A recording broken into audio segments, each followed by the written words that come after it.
Nós leremos a palavra do Senhor então, que se encontra em Romanos, capítulo 12, versículos 1 e 2. Hoje nós vamos meditar em um assunto muito importante. Nós vamos falar a importância de nós meditarmos, nós lermos a palavra do Senhor. E o que é a palavra, a Bíblia? Ela representa para nós e quais os prejuízos que nós temos quando nós não lemos, não dedicamos a palavra do Senhor. E aqui Paulo escreve aos Romanos, alertando acerca de como alcançar a boa, agradável e perfeita vontade de Deus. Leamos, Romanos 12, 1 e 2. Rogo-vos, pois, irmãos, pela compaixão de Deus, que apresenteis vossos corpos em sacrifício vivo, santo e agradável a Deus, que é o vosso culto racional. O vosso culto racional. Racional é o quê? Com raciocínio, com consciência. E não sedes conformado com este mundo, mas sedes transformado pela renovação do vosso entendimento, para que experimenteis qual seja a boa vontade, a agradável vontade e a perfeita vontade de Deus. Então tudo isso nós fazemos para alcançar aquilo que é a vontade de Deus. Ou seja, a boa vontade, a agradável vontade, e a perfeita vontade de Deus.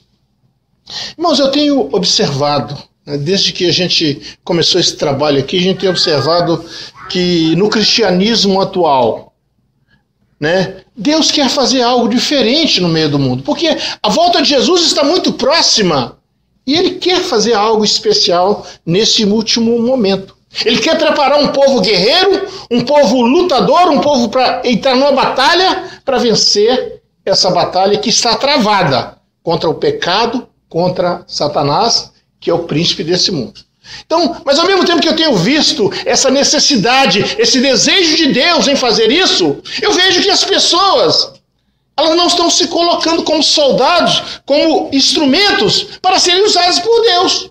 Porque a melhor forma de nós sermos vencedores nessas batalhas, nós vamos encontrar aqui na Bíblia, na palavra de Deus, as instruções, para que nós sejamos vitoriosos. E as pessoas hoje em dia, elas não têm tempo para dedicar mais às palavras. As pessoas têm que trabalhar mais, é natural, as pessoas têm essa desculpa. Eu tenho que trabalhar mais, eu tenho que cuidar disso, eu tenho que cuidar daquilo, e não tem tempo para Deus. Então, o que nós estamos vendo é que pessoas cada vez menos destras, menos capacitadas na palavra de Deus, para ser esses guerreiros que Deus está buscando para essa igreja do último momento.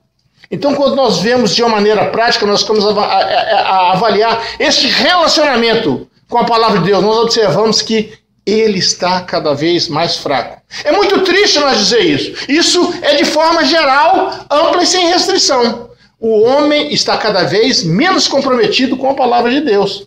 E às vezes fica na dependência dos líderes, daqueles que sobem aqui no púlpito para pregar, e o que falar aqui as pessoas aceitam. Não só aqui, em outras igrejas também. Ou seja, eu estou dizendo disso, do cristianismo, de uma forma geral. As pessoas ficam só na dependência do líder, e às vezes esse líder pode errar, pode às vezes falar aquilo que não vem de Deus, e começa a conduzir o povo para uma direção que não é o propósito de Deus. E se nós voltarmos à história, nós vamos ver muitos casos semelhantes a esse. Então, o Senhor quer levantar guerreiros, homens como os bereanos, que à medida que se pregava, eles confirmavam na palavra aquilo que estava sendo falado. Então, eu sinto que Deus quer criar em nós corações de garimpeiros. Os irmãos sabem o que é garimpeiro?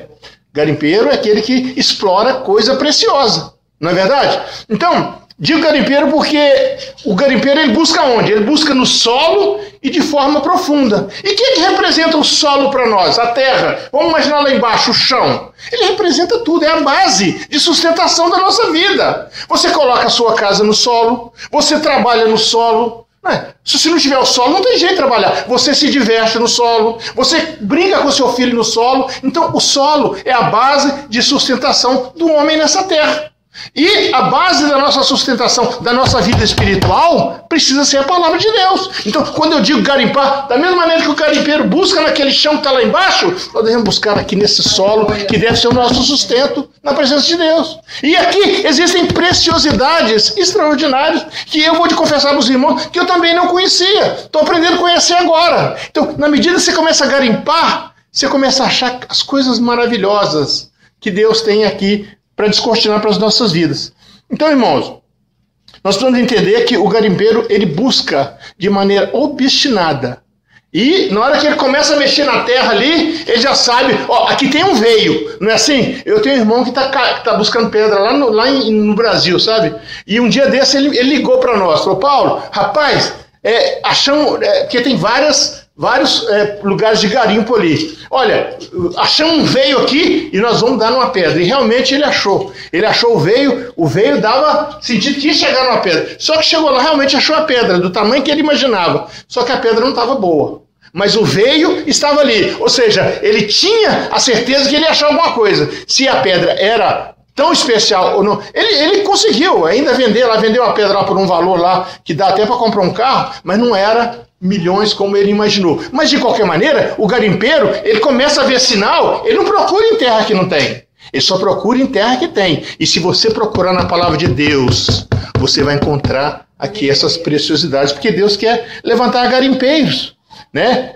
Deus quer levantar para que nós possamos vencer as barreiras, nós podemos vencer as barreiras da falta de tempo, para que nós possamos garimpar, dedicar um tempo à palavra de Deus. Irmãos, agora eu vou dizer uma coisa séria, quero que o irmão preste bem atenção.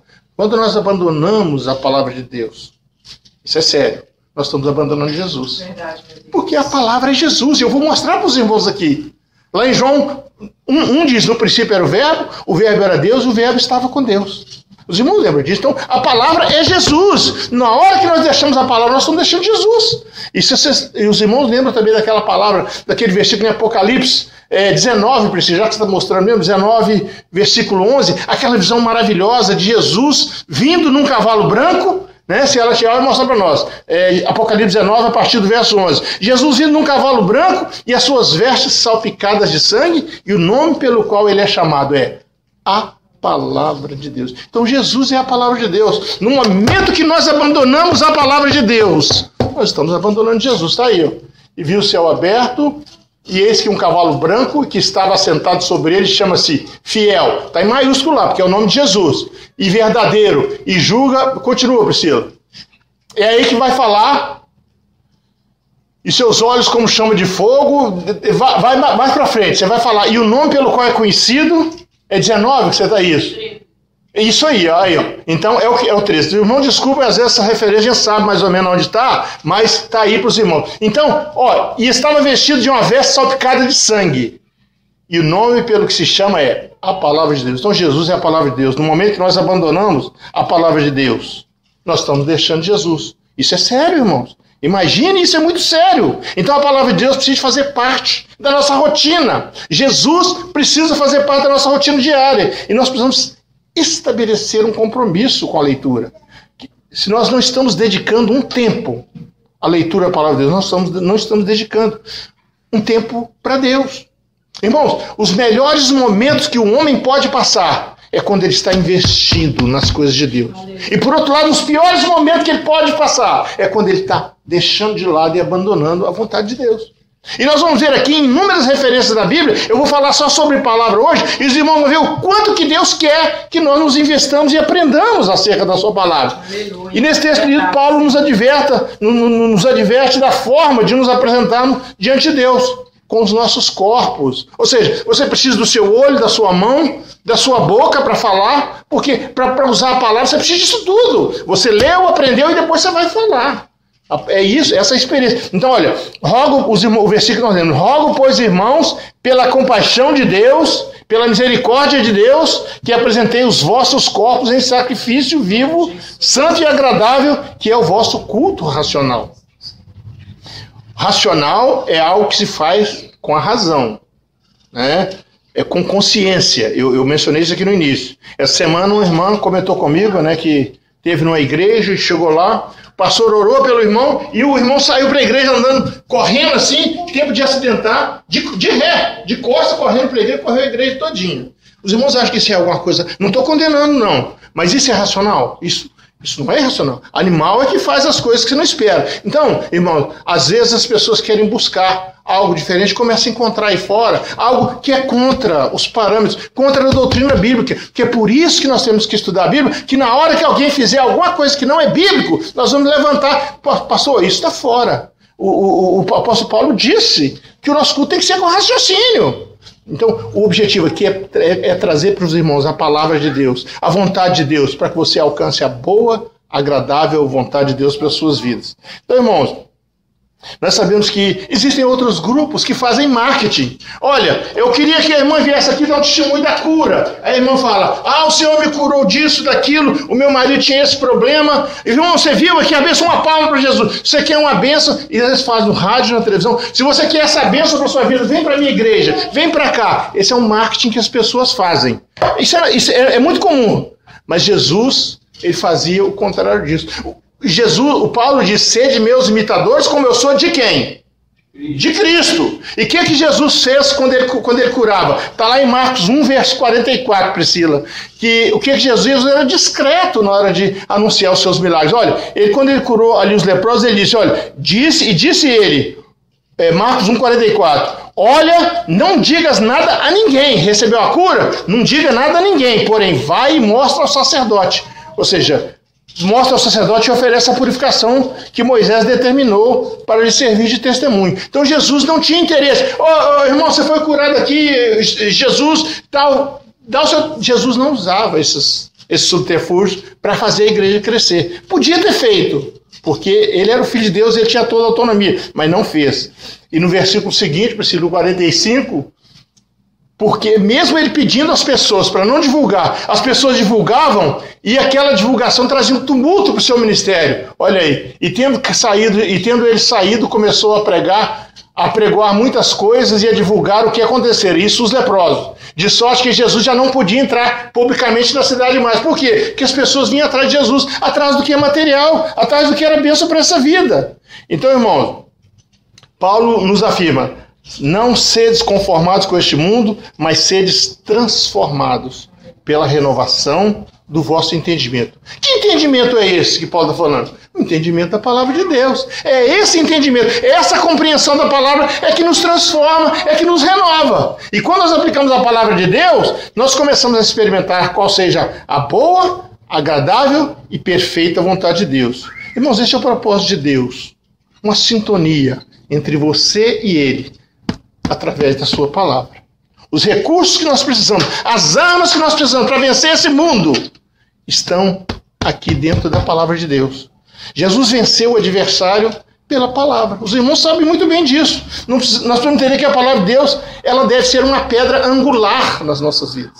E o que é pedra angular? Nós aprendemos a vida inteira que é uma pedra fundamental. Não, a pedra angular é a pedra central de uma construção e que determina ali o ponto central, o equilíbrio. Então Jesus é esse equilíbrio nas nossas vidas entre o pecado e a salvação. Se Jesus estiver no centro, nós vamos ficar atentos para saber o que eu não quero esse lado, mas quero esse lado que leva para a salvação. Então Jesus precisa ser esse equilíbrio. A palavra precisa ser essa pedra angular, essa pedra central para trazer o equilíbrio. Poderíamos dizer o prumo das nossas vidas. Quem conhece o prumo? Alguém conhece prumo? Prumo é as coisas para saber se a parede está retinha. Então a palavra de Deus, ela precisa ser esse prumo nas nossas vidas. Irmãos, não adianta fazer seminário, frequentar, se nós não dedicarmos ao estudo da palavra de Deus. O homem e a mulher de Deus só é construído em um relacionamento particular com Deus. Então, este foi o seminário que Jesus fez. Eu lembro que em 79 e 80, quando eu fui fazer faculdade no Brasil, que eu ia para Belo Horizonte, quando eu saí da minha cidade interior de Ipatinga para Belo Horizonte, todo mundo sabia que eu estava estudando fora. Não era assim? Antigamente, todo mundo sabia. Se em 79 e 80 todo mundo sabia que você está estudando fora, imagina o tempo de Jesus. Se Jesus tivesse ido estudar nas faculdades do Egito, todo mundo sabia. Mas Jesus não foi. Jesus, ele aprendeu tudo com o Pai. E nós vamos ver aqui, né? Em João 7, no versículo 14 a 16, ele demonstra aqui a sua capacidade e onde ele aprendeu tudo aquilo. E diz o seguinte: mas no meio da festa subiu Jesus ao templo e ensinava. E os judeus maravilhavam-se, dizendo: como este sabe essas letras, não tendo aprendido, não tendo ido nas faculdades do Egito? E Jesus respondeu e disse: a minha doutrina não é minha, mas daquele que me enviou. Quem que enviou ele? Deus. Então a doutrina, os ensinos de Jesus, a capacidade dele era alcançada através do que Deus ensinava para ele. E quando ele era menino, os irmãos lembram, lá entre os doutores da lei, ele estava lá dando uma aula para aqueles doutores, para aqueles mestres, ele falava também da palavra de Deus.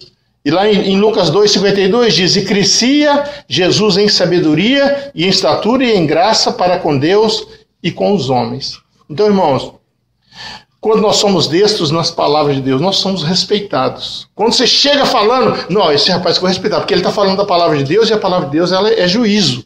Então Jesus não estudou nas melhores escolas. Então nós somos instruídos pela própria palavra, a examinarmos a palavra, a dedicarmos a palavra. E o aprendizado de Jesus era fruto dessa comunhão com Deus, essa comunhão com o Pai. E é isso que eu quero levar os irmãos a entender, que se você estabelecer essa comunhão, você vai garimpar, vai alcançar coisas preciosas na palavra de Deus. Quanto mais você aprende da palavra de Deus, mais obediente você fica a Deus. Não existe, irmãos, reavivamento sem reabiblamento, sem você aplicar. Eu vou enumerar aqui 7 elementos importantes para que nós possamos ser abençoados na mão de Deus. Não existe reavivamento sem primeiro passar por um profundo conhecimento da palavra de Deus.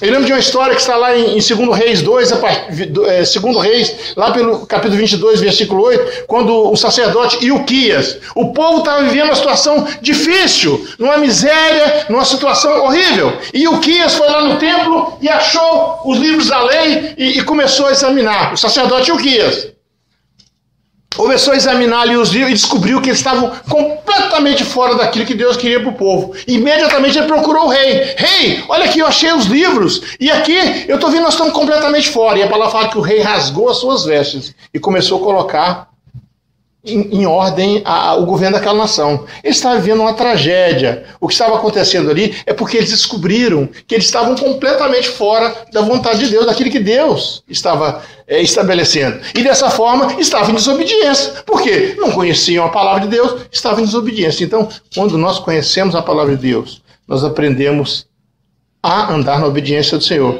E a partir do momento que começou essa reforma no país, essa consciência do rei, essa mobilização de todo o povo, houve um reavivamento daquele povo, naquela nação, porque foi descoberto a palavra de Deus. Então, irmãos, eu estou mostrando para os irmãos o tempo todo aqui o quão importante que é a palavra de Deus para as nossas vidas. Reavivar é descobrir, é trazer a vida de volta.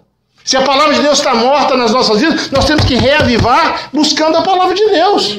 Isso foi o que Lutero fez na reforma. Ele descobriu de que o justo viverá pela fé. E na hora que ele descobriu, ele começou a levantar essa bandeira. E ele foi martirizado, houve oposição contra ele, porque para os líderes religiosos daquela época era muito mais interessante ficar vendendo indulgência, ficar vendendo perdão do pecado, era muito mais interessante para nós. Você quer perdão pelos seus pecados? Que pecado você cometeu? Eu fiz isso, é $200. Você, não, eu fiz isso. O seu é caro, o seu é 1.000. Ou seja, era muito cômodo, era assim que se vivia. E aí Lutero, ao examinar a palavra de Deus, ele descobriu, não, esse negócio está errado. O justo vive pela fé. E nós sabemos que... Por que Paulo escreveu isso em Gálatas 3,11, que o justo vive? Porque Paulo aprendeu lá com Abacuque. Está em Gálatas 3,11, diz que o justo vive pela fé. Mas lá em Abacuque, no Velho Testamento, que era o que eles tinham na época, diz a mesma coisa. Então, Paulo foi um homem que repetiu muitas vezes os que os outros profetas diziam. Os irmãos conhecem aquela expressão que ele diz: aquilo que os olhos não viram, os ouvidos não ouviram, e nem subiu ao coração do homem. Paulo diz o que Isaías diz, tanto que ele começa dizendo assim: como está escrito, aquilo que os olhos não viram. Então, Paulo era um profundo estudioso da palavra de Deus, e o que ele falava era a palavra de Deus. Então, eu quero levar os irmãos até essa consciência de que se você começar a estudar a palavra de Deus, você vai falar da palavra de Deus, e Deus vai te usar com poder. Essa é a vontade de Deus. Então, a descoberta de Lutero fez com que ele fez uma reforma na forma de pregar a palavra de Deus naqueles dias. E eu espero que o aprendizado de hoje possa começar a gerar no coração de cada um dos irmãos uma fome, um desejo de garimpar. Então eu disse o primeiro ponto. O segundo ponto, o poder de Deus na sua vida é parte de uma atuação conjunta com a palavra de Deus e a operação do Espírito Santo. Por isso que Moisés disse, goteje a sua doutrina, ou seja, os ensinamentos, porque Deus tem paciência com você. Ele vai ter paciência de aprendendo hoje, e amanhã, e depois. Então, e a palavra de Deus, ela tem poder. O poder é tão grande que quando Deus disse, haja isso, haja aquilo, foi acontecendo no firmamento. Os irmãos lembram da criação do mundo. E quando Deus fala, haja, os seus anjos operam. Quando Deus determina uma palavra dele para a sua vida, os anjos do Espírito Santo se mobilizam imediatamente para atender o mais rápido possível. Eu lembro que lá em Gênesis a palavra diz que no princípio a terra era sem forma e vazia. Um dia também as nossas vidas foi assim, sem forma e vazia, mas Deus, quando nós nascemos, quando nós somos crianças, nós somos feitos perfeitos. Eu lembro que aquele primeiro versículo de Gênesis, o versículo 1 e do versículo 2, existe um intervalo de tempo ali. Eu não sei te dizer quanto, mas que existe um intervalo de tempo. Que a palavra fala, e criou Deus o céu e a terra. Aí dá um espaço de tempo. Por que eu entendo isso? Que eu estava lendo algumas posições de alguns teólogos. Os irmãos lembram que o Satanás era o anjo de luz lá e que foi mandado para a terra. Os irmãos lembram disso? Foi enviado para cá. Então, quando Deus criou a terra em um momento, aqui em Gênesis, ele está, depois do versículo 2, ele está recriando, ele está consertando porque o adversário foi julgado para cá, e aquele desordeiro, o que ele fez aqui foi essa confusão toda. Inclusive, alguns cientistas são claros em dizer que a terra era um bloco de terra só. Se você olhar o mapa do mundo, vai ver que o Brasil, se juntar o Brasil com a África, dá exatamente para encaixar. Ou seja, a impressão que a gente tem é que o diabo foi lançado aqui e esses desordeiros organizou tudo aqui, criou esse problema todinho que nós temos aqui. E quando Deus voltou para recriar, para colocar o homem aqui, ele teve que consertar. Porque Deus não ia fazer a terra da primeira vez de mal feito. Ele fez perfeito, porque a obra dele é sempre perfeita. Aleluia. Foi aí que ele disse, não, agora a terra ficou sem forma e vazia. Mas eu vou dar um jeito aqui, eu vou colocar as coisas no seu lugar, o firmamento no seu lugar, a terra no seu lugar. Eu imagino que devia estar uma sopa de terra e água aqui nesse mundo. Mas Deus separou e colocou as coisas nesse lugar. Por quê? Havia trevas. Porque havia trevas sobre a terra. Deus não cria nada em trevas. Então, eu creio que existe uma linha de teólogos que creem que existiu esse intervalo. Porque Deus não ia criar uma terra sem forma e vazia, não. Quando Deus diz, ele acontece, ele faz. Então, quando ele veio aqui, ele veio para fazer essa reforma. Porque Jesus, a primeira coisa que ele diz, né, depois dessa segunda vez que vem aqui na terra, que diz, haja luz. Jesus é luz, Deus é luz, ele sempre tem luz e jamais deixaria as coisas de forma desorientada. Irmãos, o terceiro ponto, se você quer ter uma experiência sobrenatural com Deus, nós temos que aprender a andar na palavra de Deus. E eu posso mostrar para os irmãos que lá em Mateus 14, 25, quando já era a quarta vigília era no horário mais ou menos de 3 da manhã às 6 da manhã, já no final da noite, quando Pedro foi encontrar com Jesus, que ele andou sobre o mar. Os irmãos lembram? Que ele andou ali sobre o mar. Os discípulos até acharam que eles estavam vivendo uma tempestade, era um momento muito delicado para eles, e Jesus apareceu sobre as águas. E os discípulos até acharam que é fantasma, tá dizendo lá em Mateus. E para tirar a dúvida, Pedro disse, Senhor, se for tu mesmo, pensa que me mande que eu ande sobre as águas. Então, Pedro, ali, ele não andou sobre as águas, ele andou sobre a palavra de Jesus. E no momento que ele teve dúvida da palavra, ele começou a afundar. Então ali, Pedro estava andando sobre a palavra. Eu quero que os irmãos entendam que eu estou frisando bem a palavra, porque esse é o propósito de Deus para as nossas vidas. Para quebrarmos essa lei da gravidade, andar sobre a água, para fazer o sobrenatural, nós temos que andar de acordo com a palavra de Deus. De acordo com a vontade de Deus. E se você fizer isso, o sobrenatural, o impossível, eu te garanto que vai acontecer na sua vida. A palavra diz, tudo é possível ao que crê. Então, irmãos, o quarto item que eu marquei aqui, se você quer mover do poder da fé, é preciso priorizar a palavra de Deus e os seus princípios na sua vida. No encontro entre Jesus e o centurião, os irmãos lembram, os fariseus tinham acabado de pedir, Jesus, faz um sinal para nós. Eles queriam ver ali uma mágica, alguma coisa dessa. Senhor, faz um sinal para nós aqui. E Jesus ignorou e não atendeu ele. E logo depois veio aquele centurião que pediu a Jesus, lá em Mateus 8:8, pediu para ele, Senhor, Eu queria que o senhor fizesse uma oração aqui. Eu queria uma palavra tua, porque eu estou com um empregado doente lá em casa para morrer. E só a tua palavra é suficiente. E só porque ele pediu a palavra de Jesus, Jesus deu a palavra e disse: nunca vi tamanha fé em Israel. Então, quando você pede a palavra de Deus, quando pede para Jesus falar com você, ele não deixa de falar. Às vezes, uma bênção material que você quer, às vezes ele espera um pouquinho, mas olha, e o centurião, 8:8, não é possível isso? E o centurião respondendo diz: Senhor, não sou digno que entres debaixo do meu telhado, mas dize somente uma palavra e meu criado vai sarar. Então, irmãos, quando você pede uma palavra, Deus não nega para você a sua palavra. E o quinto item, se você quer vencer as guerras espirituais do dia a dia, você precisa comprometer com a vida diária de meditação na palavra de Deus. Irmãos, quantos querem ser um guerreiro, um vencedor? Quem quer ser como Josué? Forte, corajoso, Deus ali falando com ele no primeiro capítulo ali de Josué, versículo 7 e 8, né? Que ele tinha inimigo muito forte, ele tinha inimigos fortes para enfrentar. Deus dá para ele uma palavra: ser forte e corajoso para meditar na minha palavra, e o resto é comigo, ô Josué. Não preocupa não, medita na minha palavra, de dia e de noite, e o resto eu resolvo. Irmão, Deus quer levantar um povo forte, mas as nossas armas são a palavra de Deus. Buscar em outros locais para cura espiritual, para expulsar demônio, vai depender de você mesmo. Se você quer essas bênçãos de Deus, vai direto em Jesus. Não precisa procurar no homem, na religião, porque isso não vai resolver. Tenha uma vida responsável de meditação e leitura na palavra de Deus. Você vai ver que os benefícios, aquilo que você precisa, vai fluir de maneira muito mais fácil na sua vida. E o sexto ponto, são só sétimo que eu numerei, estou acabando. A vida vitoriosa de oração só é possível se estiver associada à leitura à palavra. Ah, aquela irmã ora de manhã, de tarde, de noite. Está na igreja e lê a palavra. Não, ela não tem tempo para ler a palavra. Tem que associar. É o que eu falei com os irmãos, 1 Timóteo 4:4. Toda criatura é boa e não há nada de se rejeitar. E ela é santificada pela leitura, palavra e pela oração. É a experiência do passarinho que eu conto sempre para os irmãos aqui. Qual que é a asa que é mais importante? Então, oração e leitura da palavra são dois elementos que nós precisamos, e Jesus garantiu isso lá em João 15:7. Se vós estiverdes em mim, as minhas palavras estiverdes em vós, não foi isso que o pastor Isaac disse? Se vós estiverdes em mim, está na minha casa, você está em mim. Isso falando com relação a Jesus. Agora, a minha palavra precisa estar no seu coração. Então, o que o versículo continua dizendo? Se vós estiverdes em mim, João 15:7. E as minhas palavras estiverem em vós, pedireis tudo o que quiseres, e será feito.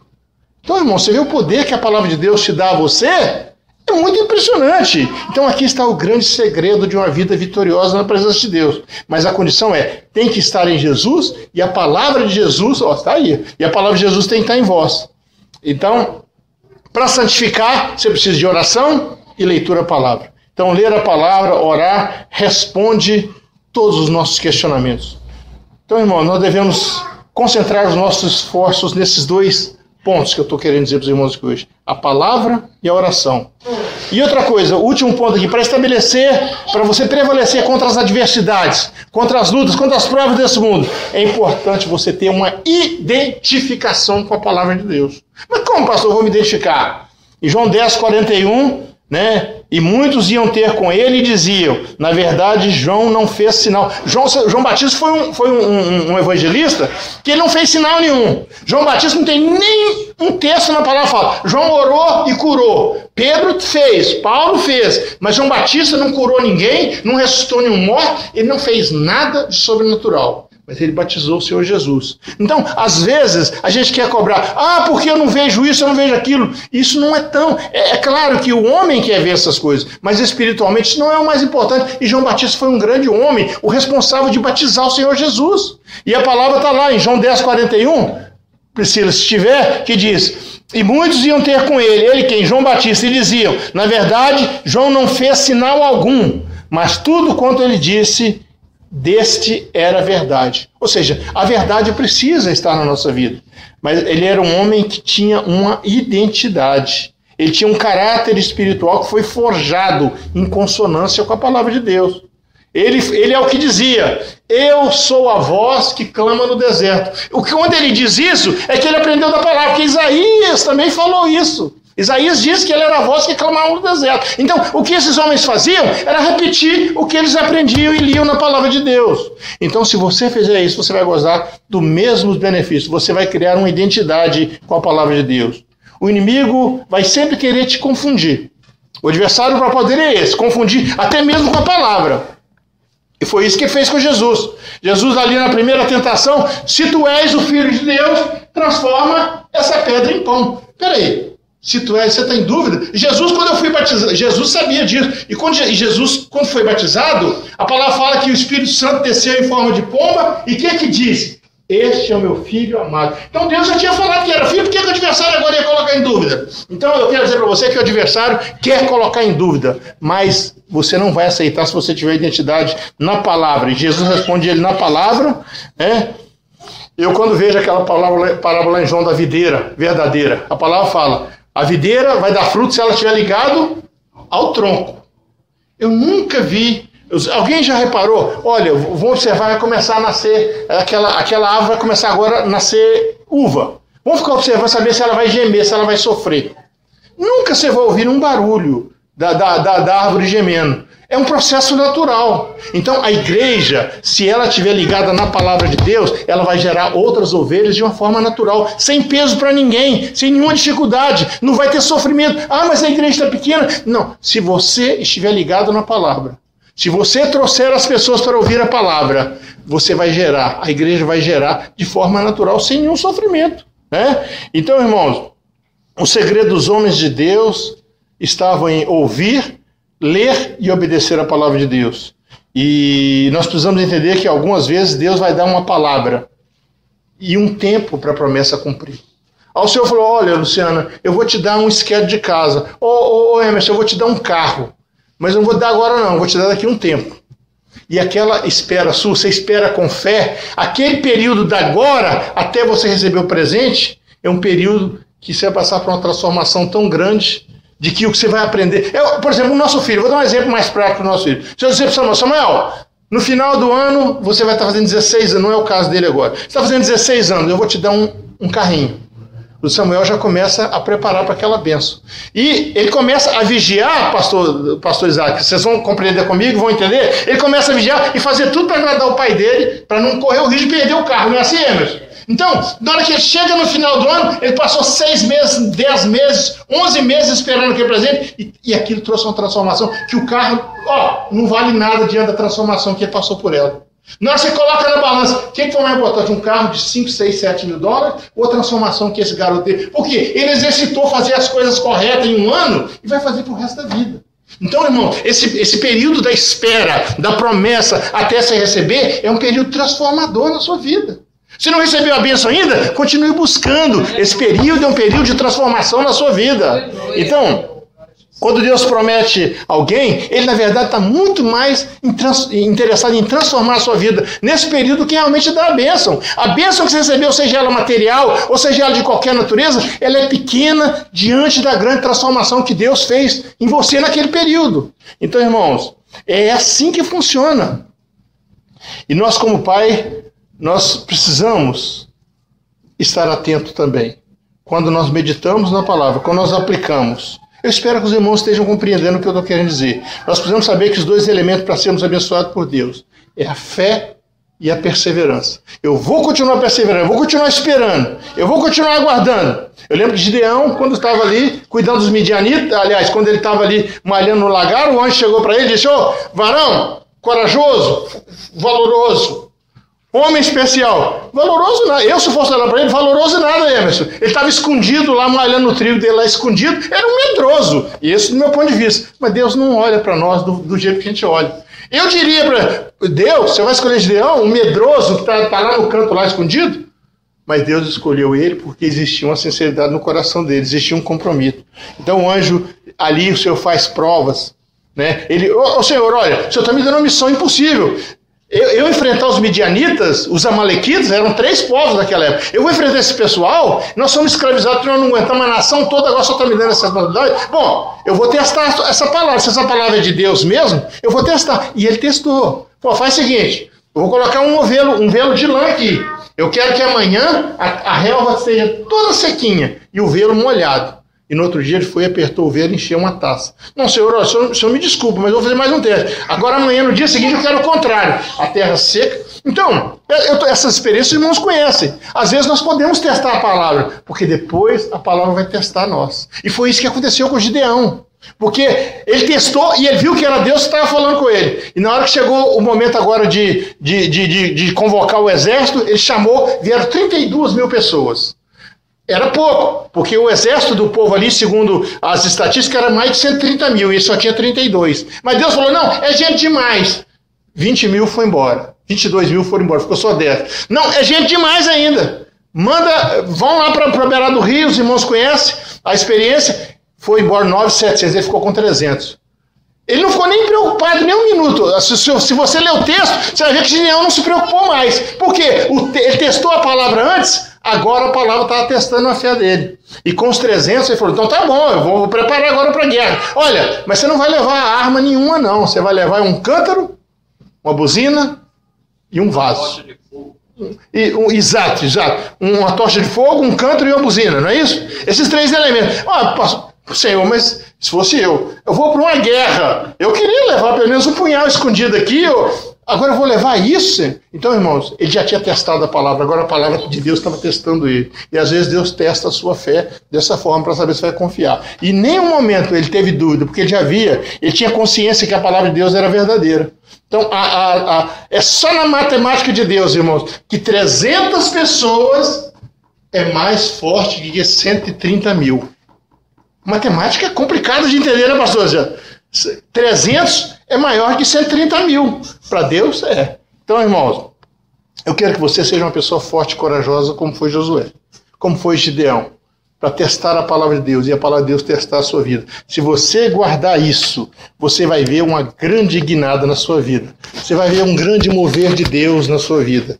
Medita na palavra de Deus. Valoriza essa bênção. E Deus vai dar uma guinada na sua vida. Você vai ver. Amém? Vamos cantar mais um louvor ao Senhor?